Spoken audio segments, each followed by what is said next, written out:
So what we do on this before you take a quiz is we allow you to watch a review. Your only job is to watch me work the problems out and try to remember what we've done this week. It's going to be quick. I'm not going to do teaching because this is just a review before you take the quiz so you can kind of bring things back to memory.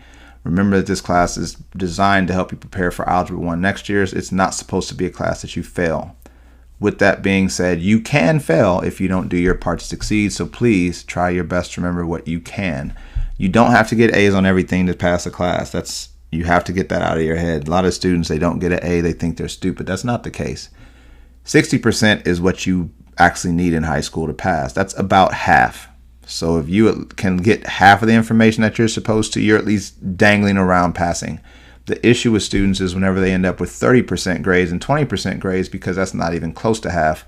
So let's just go ahead and see what happens.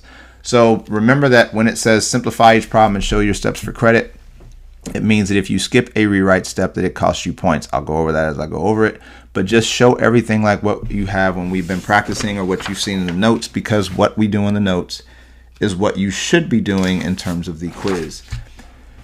So when we see this problem here, and again, I'm not going to teach it, I'm going to go through it thinking aloud so you can hear the thought process, and then I'm going to point out some things. 5 minus 3 minus 1 plus 4 plus 6. What we want to do is recognize that this is only addition subtraction, which based off of what I remember are on the same level. So I deal with whoever's in front and I rewrite everything else. So minus 1 plus 4 plus 6. Work with whoever's in front, rewrite everything else. That's why it helps to underline. Work out whatever's in front, rewrite everything else. 11 is my answer. Now, what about the rewrite step? What if you're smart enough to say, well, 5 minus 3 is 2, 2 minus 1 is 1, 1 plus 4 is 5, 5 plus 6 is 11, and you simply do that. You're going to miss 1, 2, 3 points out of 4. That means that you only get 25% of your grade if you do it this way. You'll get 100% of your grade if you do it that way. So these rewrites are actually part of your point, so just be careful in terms of taking that shortcut because it's going to cost you. The most you can get if you skip all your steps is about a 20%, which is a part where I said you don't want to be. 4 plus 2 minus 1 plus 4 minus 2. Again, all addition subtraction. Work out whatever's in front. Work out whatever's in front. Rewrite. Work out whatever's in front. Rewrite. And go from there.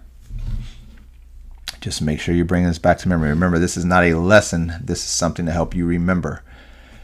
In this, remember the issue that we have is that we have variables, and these don't have values until we turn them into values. So what we do is we substitute by saying R says it can be changed into a 2, and S says it can be turned into a 1. We also know these parentheses mean nothing. It just says 8 plus 2 minus 1, so we work it out the same as usual because it's just addition and subtraction, getting our final answer. Once again, even if you don't know how to do the rest, but you write the substitution, that should be 1 point out of 3. At least write what you know how to do. That way, at least you get credit for the things you know. What you don't want to do is leave it blank because that stuff adds up.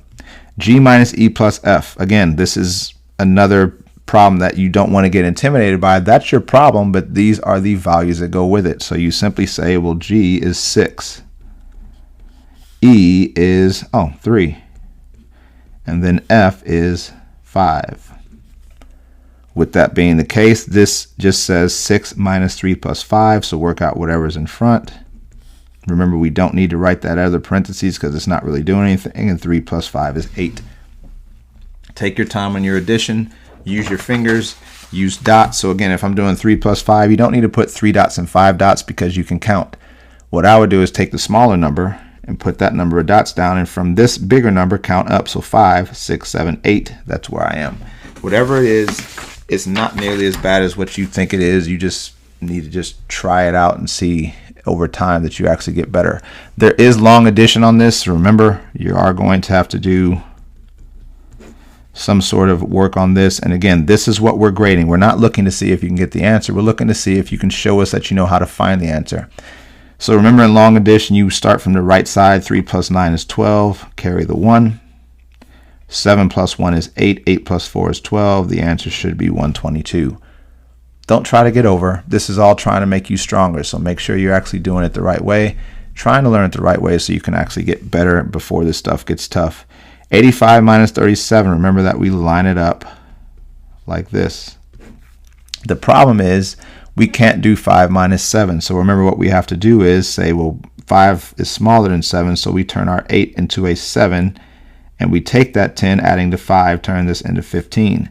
Now 15 minus 7 is 8. If you don't know that, take the number you're subtracting, 7 dots, and then count backwards from 15. 14, 13, 12, 11, 10, 9, 8. Either way, 7 minus 3 is 4. 48 should be your answer. Whatever it is, find a way to get the answer legally. That's called resilience, I guess. Whatever it is, be persistent. Don't quit. Just do what you need to do legally to find that answer. Whenever you combine two positives, you add the numbers and result is positive. So this is a positive 3. This is a positive 6. It says add the numbers. 3 plus 6 makes 9, and the result is positive. There we go. Whenever you combine two negative numbers, you add the numbers, and the result will be negative. So look, this is a negative number. That is also a negative number. It says add the numbers. 7 plus 2 makes 9, and it says the result should be negative, so it should be negative 9. The directions are telling you everything you need.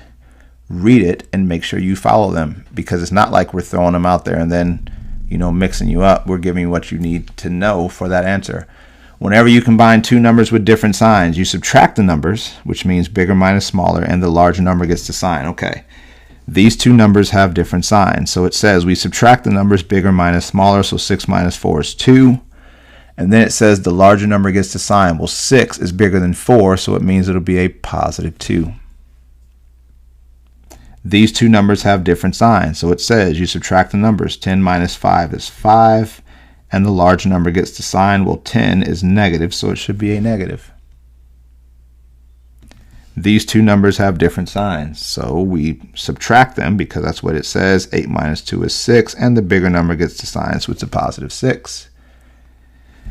These two signs are different, so you will do 7 minus 1 is 6, and then the bigger number gets the sign, so it's negative. That is your quiz. So make sure again that you are ready for that. Go ahead and let your teacher know you're ready to take it, because you need as much time as possible to do that. Outside of that, we're moving on next week to something different. Good job this week. Do your best on the quiz. Remember, you don't need to get an A. You just need to get all the points that you deserve. And as long as you're around 50%, you're at least still in fighting distance. So make that your goal if you're really lost, but just get as much as you can. But outside of that, we'll talk to you later, and good luck.